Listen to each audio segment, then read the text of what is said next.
What's up guys, my name is DeadVerse and we are using the Swordfish A1 in Call of Duty Black Ops 7 Zombies. The Swordfish A1 returns from Black Ops 4 and has a 5-round burst mod which allows it to shoot faster and also have extra round. Time to grab some speed cola, and like I said, it's nice to see the Swordfish come back because I love burst weapons, and the fact that with this mod it just makes it so you're able to get more shots out there and also do more effective damage towards them, which is something I like. Time to kill these dogs, and like I said, the good thing is that within the 5-round burst we're able to get 1 burst kills. I was trying to look for the other dogs, but fortunately we found them, and now from here we got them, and now we can get our max ammo. Funny enough, I didn't know this, but you can actually go back into the destroyed Nuketown to complete the Pack-a-Punch quest to open Pack-a-Punch. Now what we're going to do here is shoot these spores and get these zombies to come down so we're able to kill them. I distracted them with the decoy of course, and then just get these in the head. And I do see a nuke, maybe I'll grab it right now, but first let me just get these ones over here, and now I'm going to grab the nuke and shoot the other spore. Let me just get these other zombies that are coming our way. Fortunately they only spawn in like 4, and that's actually not that bad, just because overall it's 16 zombies. Now let me shoot these ones, and the good thing is that we're actually in round 7, which is pretty early, and then from here we can get as many points as possible because of course we want to upgrade and also buy more perks to make this gun stronger. Time to Pack-a-Punch the Swordfish and let's see how it does against these zombies. Now we have 106 rounds, which is actually a lot for a burst weapon. The thing is though, it's because it's a 5-round burst, for some reason we're going to be left with 1 round in the magazine, and that's oddly strange, but I mean maybe Treyarch wants us to reload this weapon and we will do that. Time to buy some quick revives so we can regenerate our health as fast as possible, and like I said, the best way to use this weapon is to go for the head. Body shots aren't the best, but they're not bad either. Now what we're going to do here is grab the double points because of course we want to get as many points as possible, and let's go. Time to get some standing kills on the dog round, and it's actually quite difficult because the dogs emit a toxic cloud to damage you.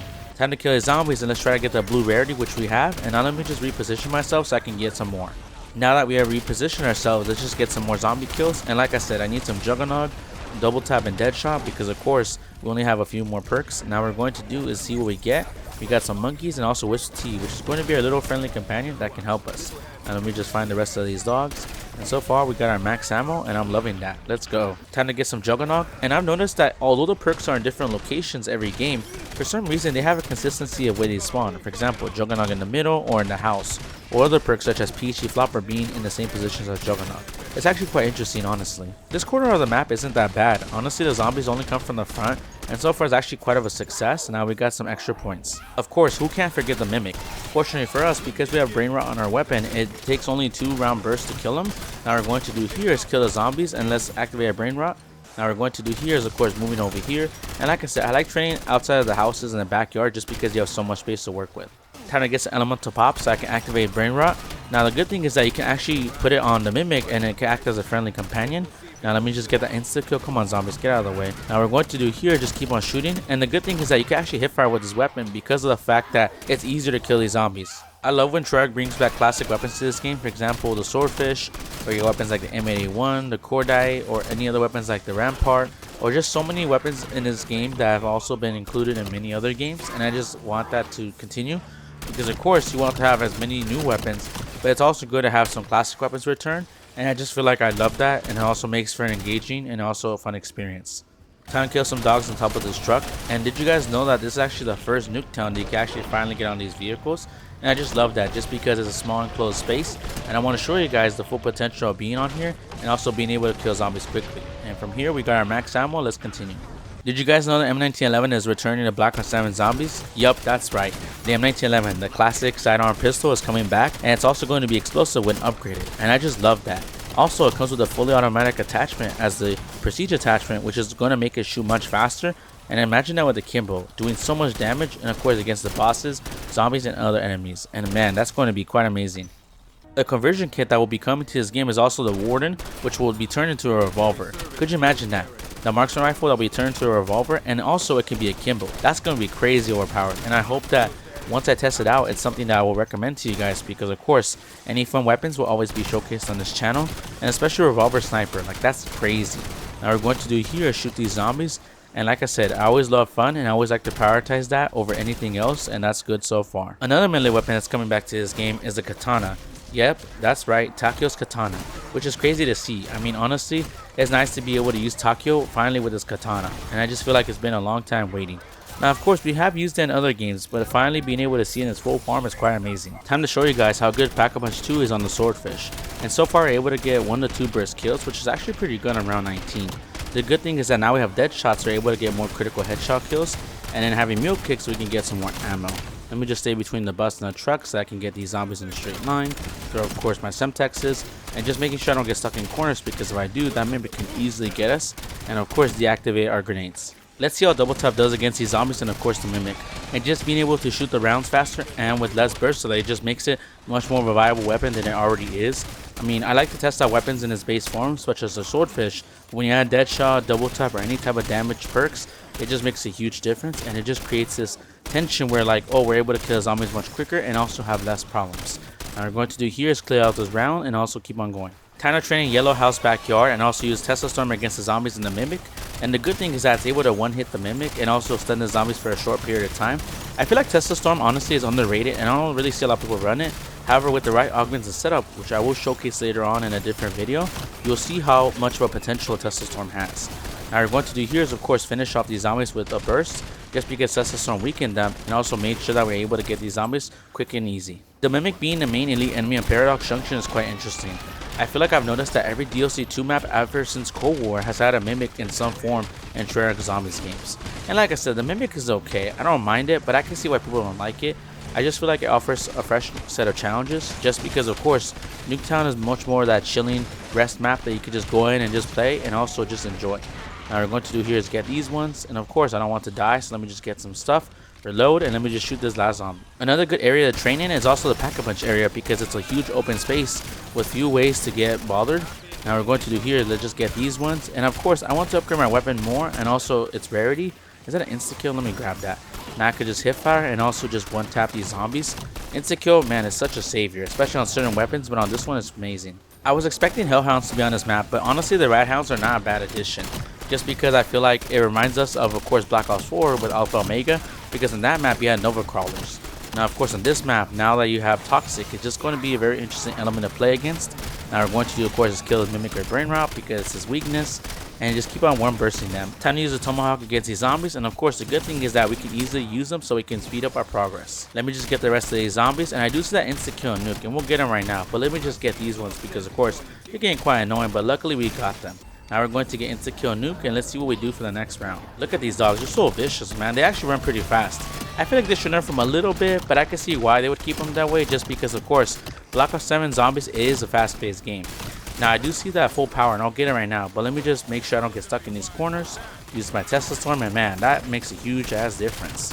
Now we're going to do here is just get these ones right here, and like I said, I just love the fact that every map has a unique element of gameplay, and this map is no different. Let me show you guys how the dogs do inside of these buildings, and I will say the toxic fumes do affect you a good amount, but once you have perks, it's not that bad.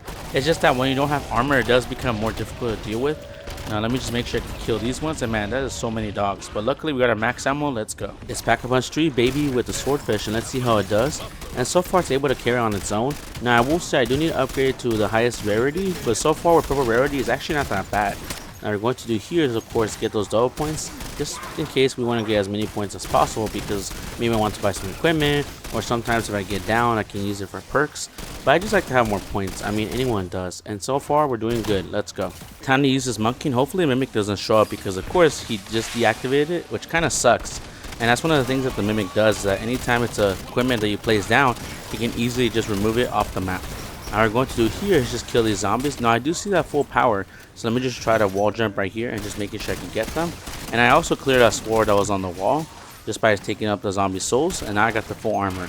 Maybe I'll get the death machine so I can show you guys how effective it is on this map, but for now let me just grab this nuke, and now I can grab the death machine. Finally, let's just grab that. Let's fight on top of the truck, and now we're going to do here just keep on shooting at that Mimic, and just also getting these zombies that are right here, just because it's a pretty tight space.